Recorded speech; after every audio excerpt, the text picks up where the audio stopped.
Merci beaucoup de votre présence. Bienvenue. Donc, bienvenue à Régis Ebro. Bienvenue aussi à Emmanuelle, donc, qui est la merveilleuse Gradiva que certains d'entre vous ont pu, enfin une des deux Gradiva que certains d'entre vous ont pu voir hier, donc dans le film de Raymond Carrasco et Régis Ebro. Et puis bienvenue aussi à Bruno, donc la troisième génération de cette famille de créateurs. Alors aujourd'hui, nous allons avoir le privilège de découvrir un film qui, à ma connaissance, n'a pas encore été projeté en public, Divisadero 77. Tu l'as déjà montré, Régis? Oui, mais enfin, c'était à la maison, si je puis dire, à la cinémathèque. Mais il a encore très très peu circulé, et qui est le chaînon manquant, si je puis dire, entre le projet extrêmement littéraire, théorique et cinéphilique de Raymond Carrasco, donc travaillant sur la question du mouvement cinétique, de l'intervalle, du fétichisme et des vitesses physiques, vitesses affectives, vitesses des pensées, donc dans son projet d'adapter la Gradiva de Jensen, donc en réponse à sa lecture par Sigmund Freud, avec donc le moment où ce projet, si on peut dire, s'exporte donc sur un autre territoire, celui du Mexique. Et jusqu'à présent, on avait évidemment des rapports structurels entre donc ce projet théorique et les descriptions d'ordre documentaire et tout aussi poétique, donc dans les films Tarahumara, dans la fresque Tarahumara. Et puis, donc en 2009, Régis retrouve ce film, donc que nous allons voir en première partie de séance. Je t'en prie, Régis, tu peux nous en parler. Tout de suite, une petite précision. J'ai écrit une notice sur un flyer que j'ai diffusé. La seconde séance aujourd'hui n'est pas à 20h30 au Forum des images, mais à 16h30. J'ai failli, moi, n'y aller qu'à 20h30. Vous allez voir deux films qui relèvent peut-être du documentaire vraiment, surtout le second. Le second qui est humain. Dans les séances marché-dansé, nous avons tenu cette distance, chaque fois prendre un film des débuts et un film 5 ou 6 ans après. C'était le cas hier. C'est un peu plus serré aujourd'hui du point de vue du lieu. Nous allons au Mexique en 76 et 77 à la recherche, je ne sais pas pourquoi, d'une Gradiva indienne, presque comme on cherche une star, chez les Chamulas et du commandant Marcos. Et puis, tout à coup, Raymond décide d'aller chez les Tarahumara d'Antonin Artaud. Et nous arrivons à un lieu qui est le lieu de visite de ceux qui veulent aller chez les Tarahumara par un petit train. Il y a un lieu que vous allez voir et revoir, qui est un quai d'arrêt d'un petit train qui s'appelle les Divisadero. Et nous nous posons là. Nous avons une caméra 16 et après notre tournage Super 8, nous osons sortir la caméra 16 et commencer à filmer. Et nous filmons ce qui se passe. Ce qui se passe à l'heure de l'attente du train. Des femmes Tarahumara arrivent pour tenter de vendre des petits objets aux touristes qui vont passer avec le train qui va s'arrêter 2 heures. Elles s'installent, le train arrive, les gens achètent ce qu'ils peuvent, le train repart, elles repartent. J'ai retrouvé ce montage dans une boîte qui est appelée Divisadero 77. J'ai expliqué hier à quelqu'un qui m'interviewait que j'ai appelé ça Gradiva western.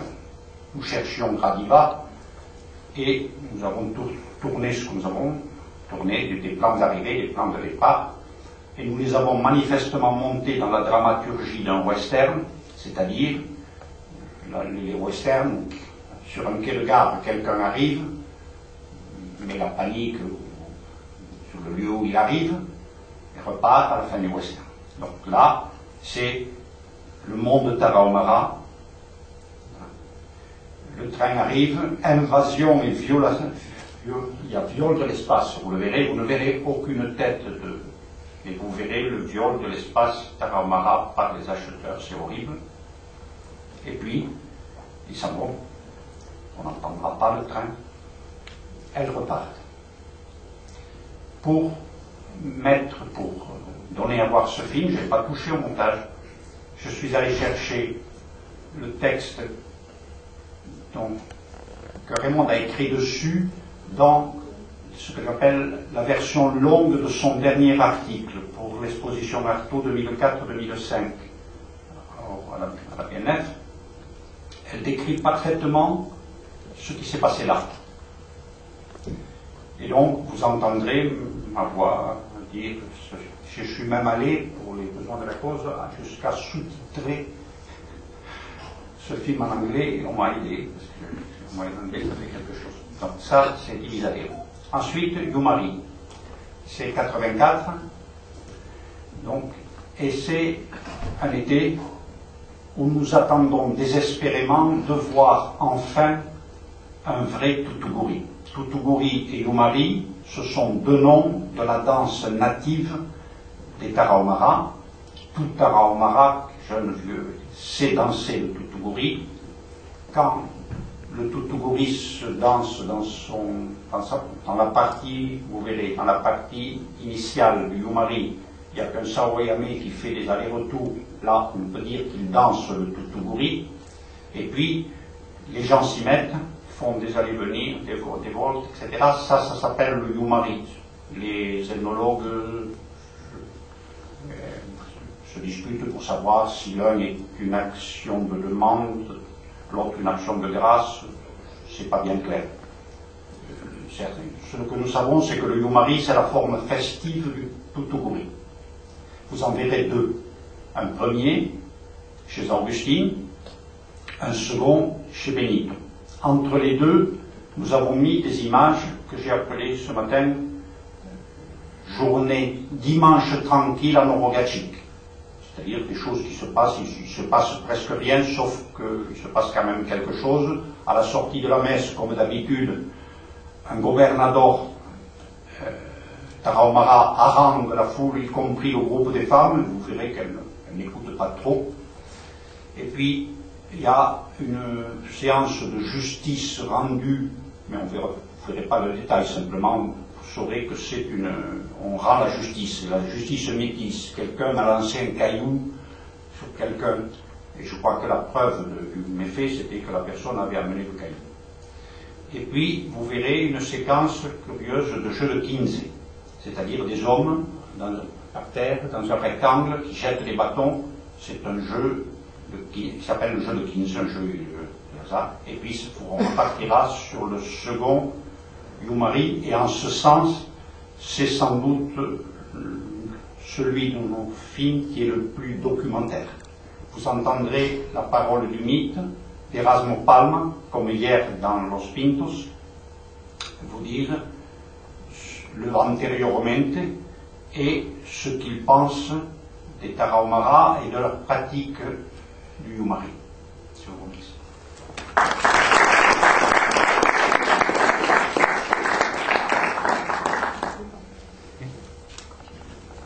À 14 heures.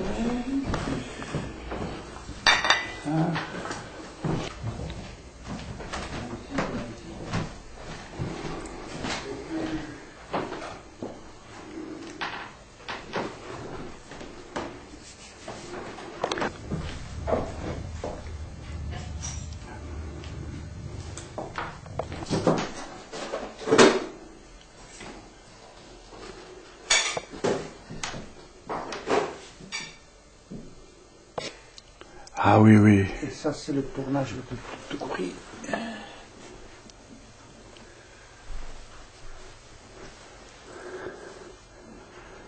Et elle est née en Espagne, vraiment? Non, elle est d'une famille espagnole. Elle est d'une famille espagnole, mais elle est née en France. Et elle n'a pas eu de lien avec le Mexique en aucun... Non. Il y a des centaines, des milliers de Carrasco. Et oui, Carrasco, c'est un nom. Oui, il y en a partout, les Carrasco, oui. Mais peut-être parce que ce texte que tu nous as lu là dans le film, c'est magnifique. Elle dit que c'est son peuple. Elle a dû sentir quelque chose qui le reliait quand même. À la résistance peut-être aussi, au fait qu'il résistait, que ses parents résistaient aussi. Non, c'est autre chose que ça. C'est autre chose que ça. C'est peut-être la cire, l'espace. C'est l'espace. Ce sera un thème les paysages. L'exposition demain dans la présentation des carnets en début d'après-midi, c'est qu'elle cherchait avec Monique Perrière, elle veut segmenter les choses, et donc ça, elle,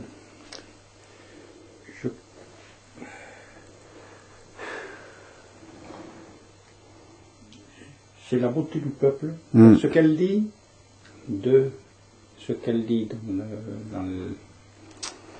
dans l'immédiateté de la rencontre, c'est la beauté. Quand le texte qui se traduit de mais moi je le dis tout. Oui. C'est le temps de la rencontre, c'est quand elle se demande quand est-ce c'est qu'elle a rencontré le peuple. Elle dit oui, c'est sur la route de Krill à Nararachik. Quand de la troca du camion, je vois les hommes blancs et rouges avancer. Donc les hommes blancs et rouges, c'est des frères. Elle dit mais non, c'est l'année précédente, l'été 77, à l'arrivée même du train sur le quai de Divisadero, au moment même où l'orage a crevé, où toutes les femmes en simples sandales se sont mises à rassembler leurs vanneries, leurs colliers de graines, leurs sculptures d'écorce, à courir entre les flaques du quai, à traverser les rails de la voie. C'est à ce moment-là que la rencontre a eu lieu, la rencontre des femmes au pied qui courent, oui. Donc ça, c'est elle qui l'écrit, et dans 84. Donc, c'est là qu'elle le forme. Donc, je crois, et c'est pas l'Espagne, non, c'est pas l'Espagne. Parce qu'elle-même, ses parents parlaient français. Elle a appris l'espagnol au collège. Hein? Son père connaissait l'espagnol, les deux parents sont espagnols. Mais elle n'a pas appris. Dans la famille. Elle n'a pas pris dans la famille. Parce qu'il voulait que ça soit une Française, quoi. Ils sont venus en 15, en 1915. Donc, ils étaient l'intégration. D'accord, c'est pas à cause de Franco, donc c'est bien avant. Non, non, c'est à cause de la guerre de 14. Tous les paysans français, tous les Français dont les paysans sont au front. On a recruté tout ce qui avait des bras et des jambes pour faire la guerre. Sauf qu'à la campagne, la France ne peut plus cultiver. Il n'y a plus personne. Ouais. Donc c'est des contrats qu'ils ont appelé en Italie et en Espagne des contrats pour venir, comme dit mon père de Raymond, pour venir travailler à l'agriculture. Voilà. Et la famille de Raymond, les grands-parents, viennent sur un contrat, ils ont du boulot près de Castelnaudary, dans l'Aude, ils s'installent après.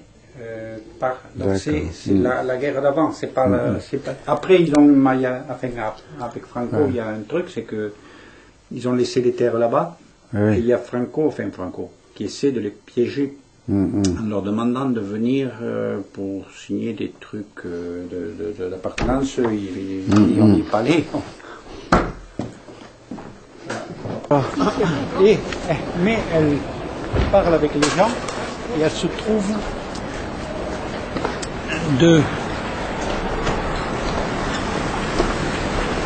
là, qu'elle explique. Et finalement, elle dit qu'elle s'apaise sur cette histoire d'être étranger, pas étranger, étrangère, pas étrangère, que là, ça se calme. Enfin, je ne sais pas comment dire, encore que. En 80, c'est la salle sang. Cette terre où je veux vivre et mourir.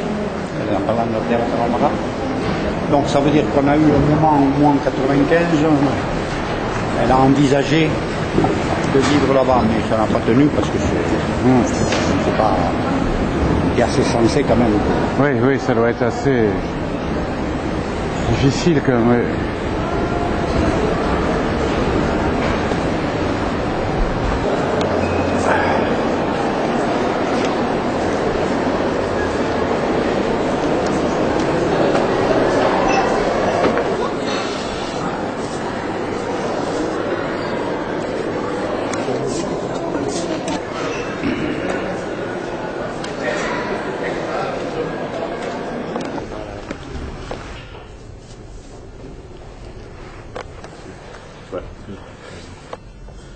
Vous allez voir la troisième séance du programme Raymond Carrasco Régis Zébreux.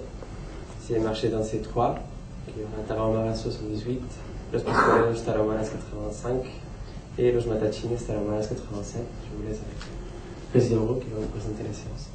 Merci. Bonjour. Donc, je ne sais pas ce qu'il faut dire à dire. Et ces trois films, donc, en deux phrases, nous nous situons. La rétrospective porte sur tous nos films Tarahumara, il y en a 15. Il y a deux parties dans notre parcours Tarahumara. Avec Antonin Artaud, nous appelons notre route du Tukuri la période de 77 à 87. Puis après une pause de 7 ans, notre route du Siguri de 95 à 2001.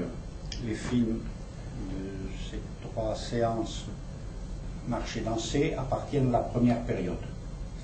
Vous allez voir trois films d'une trentaine de minutes chacun.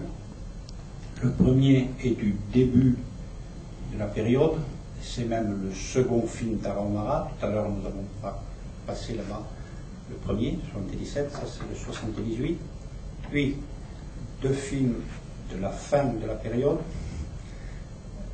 Los Pascualeros de 85 et l'un des deux derniers films de 87, Los Matachines. Le 78, Raymond dit qu'il est étonnant qu'elle, qui venait de faire une thèse einsteinienne, ait fait un film vertovien, au sens où c'est un film d'impression, de contact avec les gens qui deviendront nos amis. Il est en trois parties. Ce film, il a été bâti en trois parties successivement. Une partie de 15 minutes qui sont ce qui nous caractérise, ce qui nous étonne au début, c'est la marche, les courses, les allées à la messe, les trajets, la marche Tarahumara. La seconde s'intéresse à leurs gestes de travail. Ils nous ont laissé les pas labourer, cultiver les friroles. Et la troisième, quelque chose que nous n'avons plus vu par la suite, c'est leur façon de s'inscrire dans le rocher, à Krill, et dans la sierra le matin avant d'aller à la messe, ils arrivaient, puis choisissaient une place sur les rochers, dans la Manquepat, dans un état de contemplation. On les dérangeait parfois un peu en s'approchant avec la caméra. Le second, Les Pascualeros, c'est un film tourné en 85, que nous n'avons fini de monter qu'en 95. Ceux qui ont vu Los Pintos ce matin, ensuite c'est sur le même lieu, sauf que c'est l'envers du décor. Dans Los Pintos, on filme la splendeur de leur fête. Heureusement, en 95, la fête s'est complètement détruite, il n'a plus la splendeur de 3 ans avant. Par contre, nous sommes assez amis avec les Tarahumara. Ceux qui ont vu Yumari ce matin, nous savons désormais nous approcher d'eux, nous sommes amis. Nous avons la chance de savoir où est-ce que les Pintos se peignent. Et ça devient un film sur la peau et la peinture de la peau. Ça va du côté d'Antonin Artaud, c'est se refaire un corps, en se peignant le corps sur la peau. Donc ça, c'est la spécificité de Los Pascualeros, y compris, alors que dans dans Los Pintos, on voit les deux danseurs pascoleros danser au matin de Pâques, là, on a la chance de les avoir vus se peindre toute la nuit. On va accepter. Donc, vous verrez les corps des deux pascoleros se peindre. Enfin, être peints, c'est pas eux qui se peignent. C'est plusieurs heures de la nuit à dessiner sur les pascoleros un corps fantastique. Et puis, le troisième morceau, ça vient de Los Matachines, des tournages de 87, que nous essayons de monter en 87, et nous n'y parvenons pas. Nous faisons ce qu'on appelle des bobineaux, et puis on cale. Vraiment, on ne sait pas faire. S'il faut faire un film, puis on fait autre chose, puis on laisse 87, comme on avait laissé le 85, non terminé. Et puis, après le décès de Raymond en 2009, une des choses que je fais, c'est de rattraper tout ça. Je numérise ces bobineaux de Matachines, et puis je cherche, c'est la question, faut-il faire un film ou deux films, c'est-à-dire un film de Matachines et le portrait d'Erasmo Palma, que certains d'entre vous ont entendu dire le mythe des Pintos et le mythe du Loup-Marie. Et puis je trouve un texte de Raymond qui dit qu'il faut faire deux films qu'elle avait destinés à je ne sais pas qui, son vouloir est clair. Et puis j'ai entre-temps tapé les carnets de Raymond, 1 million de caractères, et j'ai trouvé dans le journal de 87 tout ce qu'il fallait pour monter ces films, et je ne saurais jamais, je répète cette phrase, pourquoi Raymond, quand nous étions en peine pour monter les Matachines, n'a pas sorti son journal de 87. Il y a tout ce qu'il faut pour le faire, et ça me libère, et je monte donc. J'ai même poussé le soin à le faire sous-titrer, m'a aidé. Donc vous allez voir, Los Matachines, c'est assez bien expliqué dedans. Les Matachines, c'est la danse de Noël des Tarahumara, tandis que les Pascoleros, c'est la danse de Pâques. Voilà. Donc vous aurez deux contacts avec la danse des Tarahumara. J'espère que vous en aurez du plaisir.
Il est là, visible.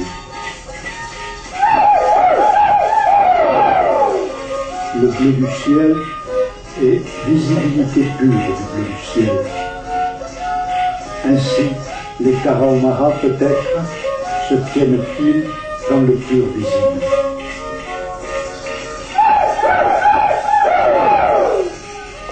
Ils n'en ont pas d'autre. Car qu'est-ce que cette attente qui n'attend pas, qui n'attend rien?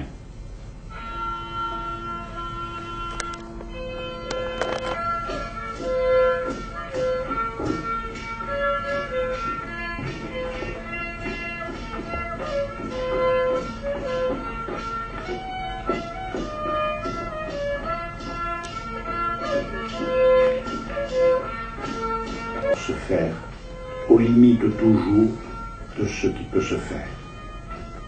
Danser un moment dans le vent glacial, et pour les femmes, endurer, supporter le froid, sans être malade, sans en mourir, sans en être transi, continuer à vivre, à respirer, à produire une respiration chaude, ne pas perdre trop de chaleur, sans héroïsme, jamais.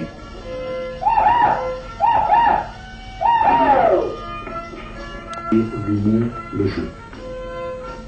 Continuer à jouer dans le mauvais temps. Jamais contre le vent, le froid. Faire avec. Continuer à être humain. Devenir humain. Là-dedans, ce froid, ce vent humide. Encore.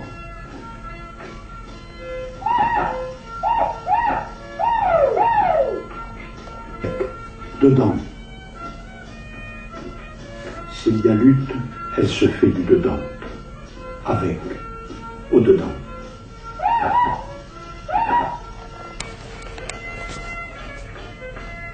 Danse hermaphrodite. Danse double. Homme et femme à la fois, ni homme ni femme, le danseur Matachin. Ni féminine, ni virile, ni féminine ni virile, la danse des Matachin. Ni blanche, ni tarahumara. Ni blanche, ni tarahumara. Métisse. Initialement métisse.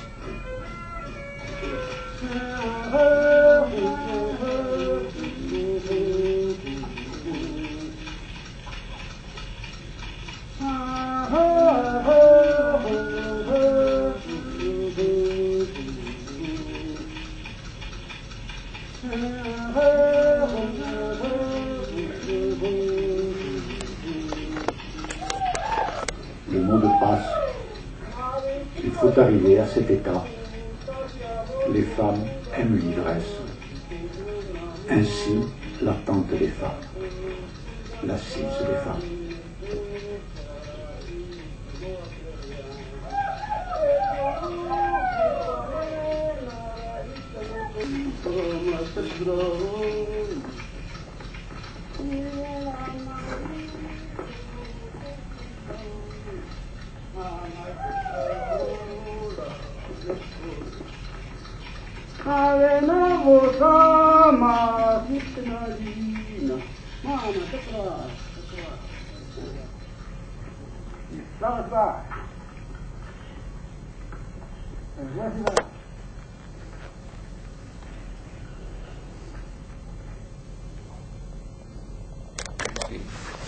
Ah oui, ça devient rose et vert. Je sais pas du tout. C'est le négatif qui vire.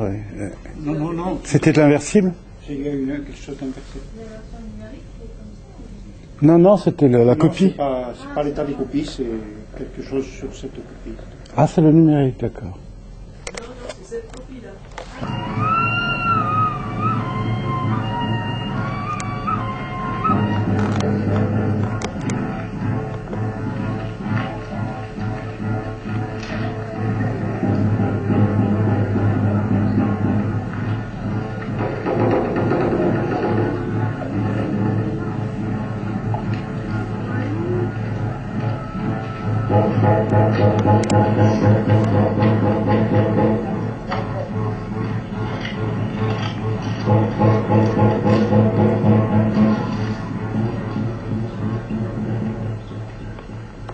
D'agrément, bon ensuite à raconter dans un livre que l'on lit au coin de son feu.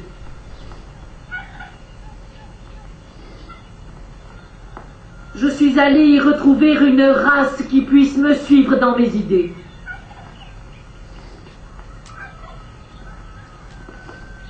Si je suis poète ou acteur, ce n'est pas pour écrire ou déclamer des poésies, mais pour les vivre.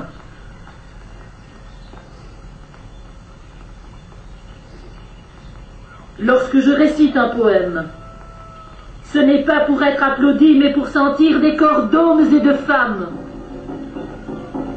Je dis des corps.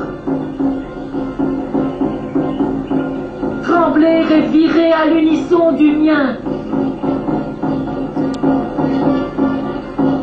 Virer comme on vire.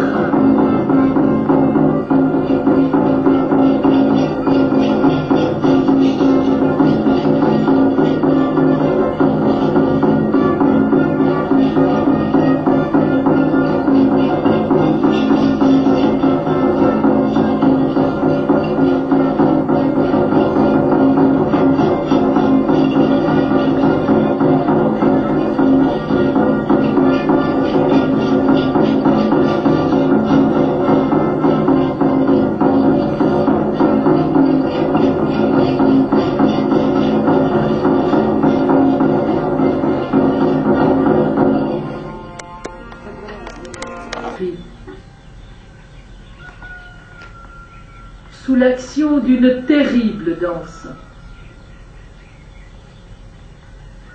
à qui on n'a pas encore fait donner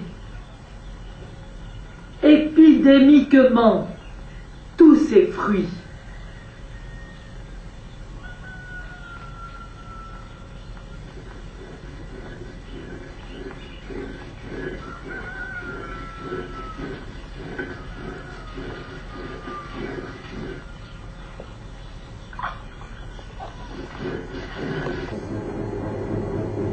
La variole noire, que parce que la danse, et par conséquent le théâtre, n'ont pas encore commencé à exister.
De le faire danser.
Faites danser enfin l'anatomie humaine.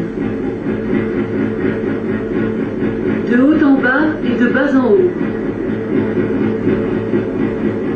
D'arrière en avant et d'avant en arrière. Mais beaucoup plus. D'arrière en arrière. D'ailleurs, que d'arrière en avant.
Le corps est le corps. Il est seul. Il n'a pas besoin d'organes. Le corps n'est jamais un organisme.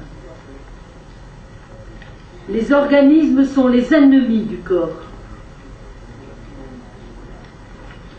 Les choses que l'on fait se passent toutes seules, sans le concours d'aucun organe. Tout organe est un parasite.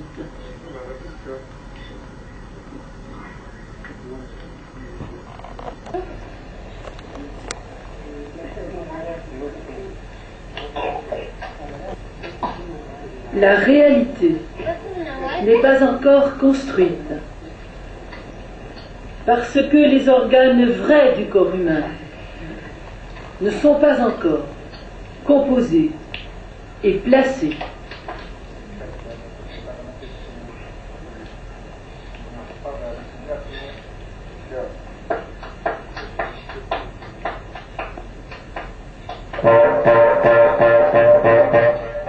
Le théâtre de la cruauté a été créé pour achever cette mise en place et pour entreprendre par une danse nouvelle du corps de l'homme, une déroute de ce monde de microbes qui n'est que du néant coagulé,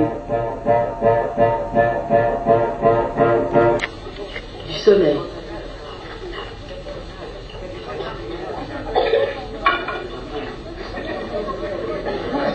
Car le soleil apparaît vraiment au ras des croix, mais comme la boule d'une foudre, dont on sait qu'elle ne pardonnera pas. Elle ne pardonnera pas quoi?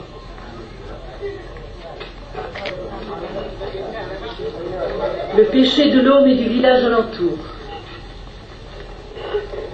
Et c'est pour cela que plusieurs semaines avant le rite, on voit s'expurger, se vêtir de vêtements propres et blancs, et se laver toute la race des Tarahumaras.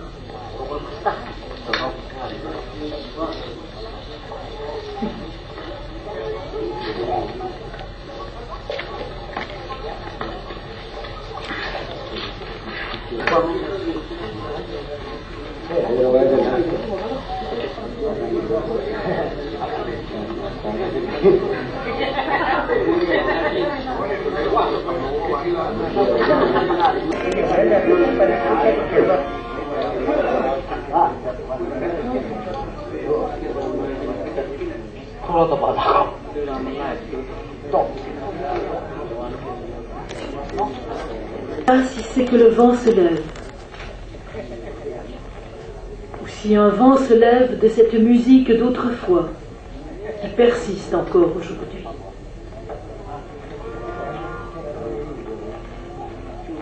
Mais on se sent comme flagellé par une bouffée de nuit.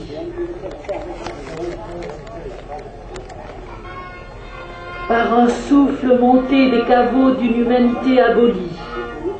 et qui viendrait montrer sa face ici.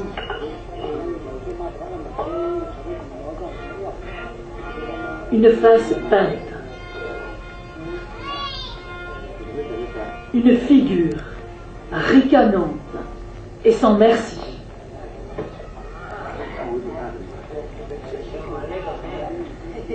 Le jour du rite et de l'apparition foudroyante est enfin arrivé.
veut faire danser des paupières couple à couple avec des coudes, des rotules, des fémurs et des orteils.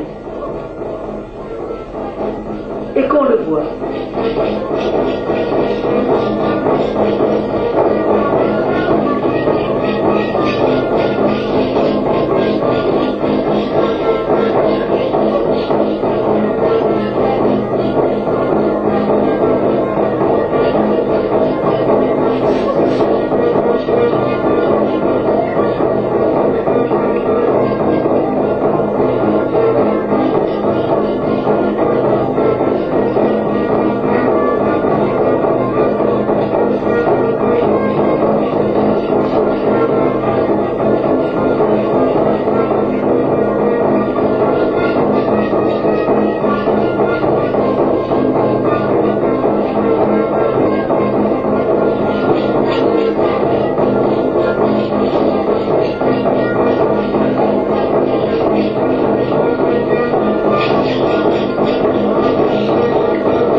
revenir maintenant vers le...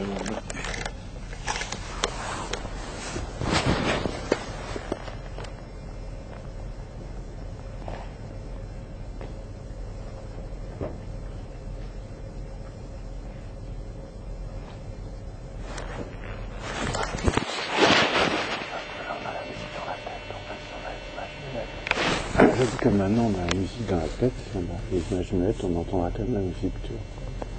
Oui, j'ai archivé ça, ça n'avait pas cette couleur. Ah oui, dis donc. Du bêta. Tu veux pas même de bêta? Je passe. Oh là là, bizarre. Et c'est l'original? Non, non, c'est la version sous-titrée. D'accord.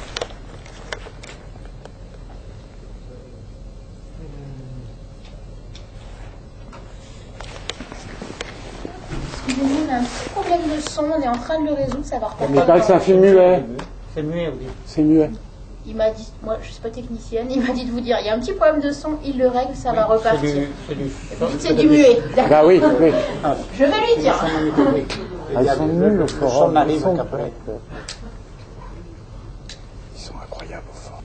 On peut continuer. Alors peut-être, c'est les premières copies que l'on faisait. Volontairement, nous étions dans le cinéma, et pour nous le cinéma, c'était notre histoire du cinéma, on la revivait. Le cinéma, c'était du cinéma muet.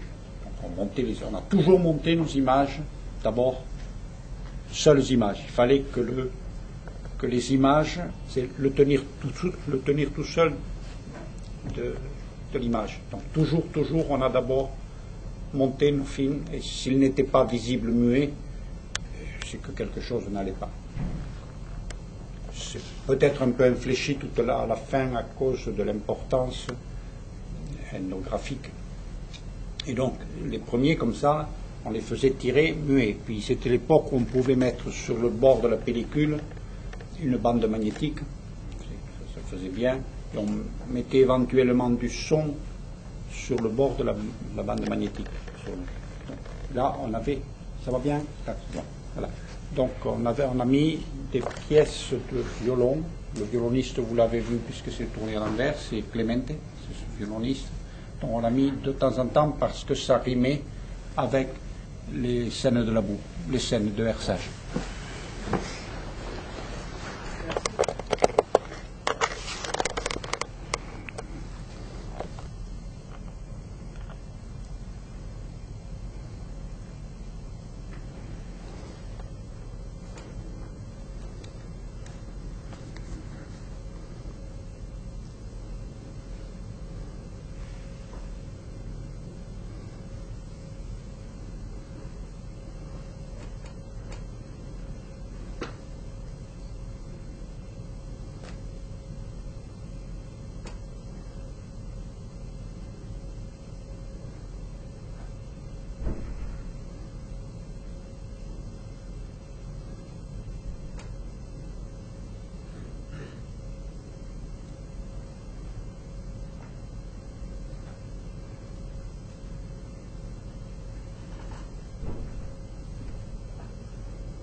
de son, 5 minutes de pause. Voilà, le temps qu'en régie il fasse le nécessaire. Tout ça a été tourné, existe en 16 mm, les copies sont conservées à la Cinémathèque de Toulouse. Il n'y a plus que les cinémathèques qui sont capables de projeter du 16 mm. On m'a demandé des copies argentiques. C'est beaucoup plus facile les copies vidéo. Au Latina, elles passeront. Le Latina n'a pas de projecteur 16, donc ce seront les copies vidéo qui passeront au Latina. Quand je voyais les pas scolaires, là, je voulais vous dire qu'aujourd'hui même, les pas scolaires passent aussi au MUSEM de Marseille dans un programme qui s'appelle Folle Parade. Heureusement, j'avais plusieurs copies de ce pas scolaire aussi. Voilà. Donc, vous voyez que dès qu'on s'écarte même de Beaubourg, la projection des copies 16 est presque devenue impossible. La Cinémathèque de Toulouse m'a averti que pratiquement on ne prêtera plus de copies 16 mm. Parce que. Est-ce que ça veut dire que ça n'est plus possible de les projeter ou est-ce que ça peut se transférer sur un autre support? Oui, ça peut oui, mais pas argentique, puisque même le 35, actuellement dans les salles, le 35, c'est fini. C'est fini. Donc, c'est le transfert, il est vidéo, il est fait. Ça change quelque chose de donc, oui. Les copies bêta sont correctes, d'autant plus qu'elles ont été faites souvent sur les copies neuves, quand on fait ce qu'on appelle le télécinéma, c'est-à-dire transfert de la copie argentique vers une copie vidéo.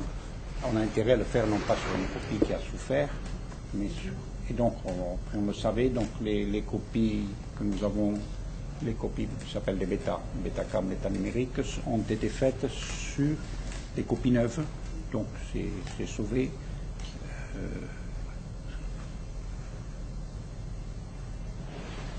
Là, je crois que c'est. Oui, pas sûr. C'est du son magnétique, c'est ça? C'est du double bande? Oui, enfin, normalement, il est en son magnétique. Double bande? Non, non. Non? Oh, peut-être. Parce que là, je vois le magnétique qui tourne tout seul. Ouais. C'est le.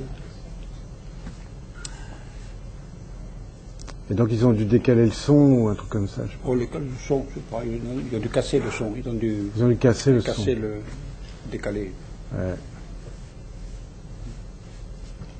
Si entre-temps vous avez des questions, je peux essayer de répondre à ça, ça fera passer le temps. Si vous pouviez nous dire un peu comment ont été pensées les différentes séances. Les différentes séances pour l'organisation. Oui, par exemple, ça a été fait. Est-ce qu'il y a quelque chose à dire sur pourquoi ces 3 films ont été mis ensemble? Alors, pourquoi ces 3 films? Donc, cette programmation avait été faite par Nicole Brenès et amendé par moi, des échanges de mails. Donc, il y avait un impératif de durée des séances. Il fallait en faire 8. Et les films sont ce qu'ils font, donc on ne peut pas mettre n'importe quoi avec n'importe quoi, parce que ça faisait des séances qu'il fallait aller vers 1h30, 1h40, 50. Donc ça, c'était un impératif. Donc, Nicole Brenès avait fait quelque chose, je l'ai amendé parce que je prenais un petit peu plus là. Et c'est moi qui titrais, je l'ai fait en titrant les séances, c'est-à-dire en jouant ce qui aurait dû se passer aujourd'hui dans une même séance, par exemple, marcher, danser, mettre un film des débuts et le film, donc celui de 13h était fait comme ça. Il y avait le premier Tarahumara 77 et il y avait Yumari 84, donc qui donnait une distance, plutôt que la chronologie qui est pas facile. Voir tous les trucs en chronologie, c'était pas heureux. Donc on a bâti ça là-dessus. On a bâti aussi sur 10 minutes, 5 minutes. Ouais. Donc c'est le dernier quart d'heure. Donc la coupure que vous avez faite, je ne sais pas, c'était la fin d'une partie, le noir qu'on a vu. On ne sait pas nous, parce que nous on n'était pas dans la salle. Vous n'étiez pas dans la salle, d'accord. Vous savez mais il y avait, peu près un quart d'heure passé. Il reste un quart d'heure, on était à peu près C'était à la c'était le troisième. Donc c'est juste le pour vous dernier. informer, on a un souci avec le son magnétique, on a la machine qui est lâchée. Donc on ne va pas pouvoir relancer. Donc, Mais muet, c'est bien muet. Vous voulez qu'on vous voulez qu'on le lance en muet? Oui, bien sûr. En muet, C'est possible en muet? Il vaut mieux, absolument. On va Oui, lui demander. ça a été- Très bien. Donc, vous allez Désolé. voir. C'est un format rare. Je ne sais pas où ils Ah vont oui. lancer les choses. Donc la seconde partie, la première n'était pas tout à fait finie là maintenant. Donc vous allez voir des gestes de travail. Ils nous ont accepté. Il y a des gestes de herçage du maïs, des allers-retours, des femmes qui désherbent le frérol. Ça se fait.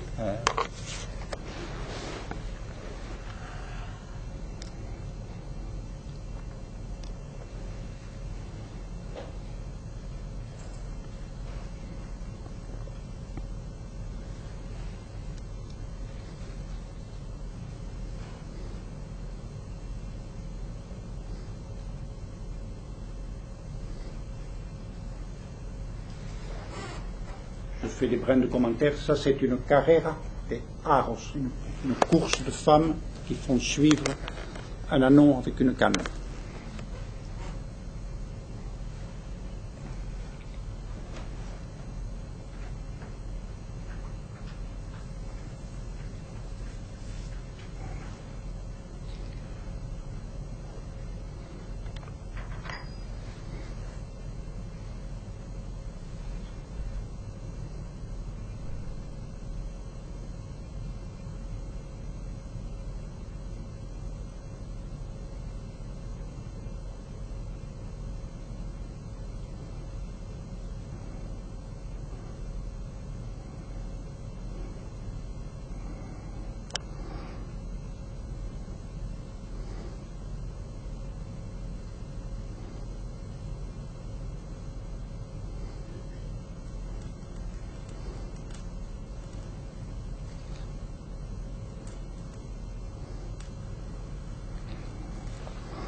que c'est moi qui avais écrit le texte.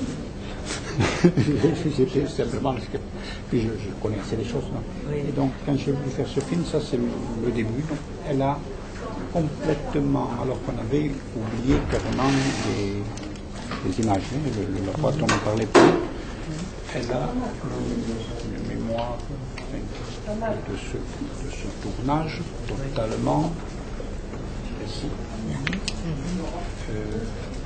Quand je me suis servi de ça, vous montez le film? Oui. Là. Donc, c'est par là, je crois. Bon. Elle l'a écrit pendant le temps où vous filmiez. Non, elle a écrit. Oui. Les images, les images, elles sont. Les images, elles étaient oubliées dans mon garage. D'accord.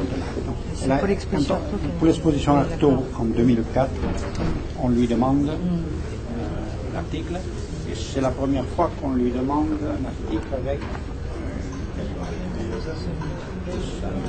sais pas comment raconter tout ça. C'est vous qui avez condensé. Je n'ai pas condensé, pas surtout condensé, j'ai choisi ce qui correspondait à la demande qui était en fait de l'exposition Artaud. Donc c'était les pages qui étaient où elle parlait le plus d'Artaud, du rapport qu'elle fait à Artaud. Donc j'ai réussi à faire ça. J'ai fait simplement lui dire, disons 30 pages, on a fait les 15 comme ça. C'est ce que j'ai fait. Donc je garde, ça je l'appelle la version longue, sur la niche. Mais je ne peux pas le site parce que comme je n'ai mis sur le site que des textes qui ont paru dans des livres ou des revues qui sont vendus. Comme là, le catalogue, il a été en plus le BNF, il était financé, coproduit par Gallimard. Je ne peux pas me permettre de mettre sur le site un texte qui n'est pas bien. Mais la version longue, je la fournis sur le site de votre gouvernement.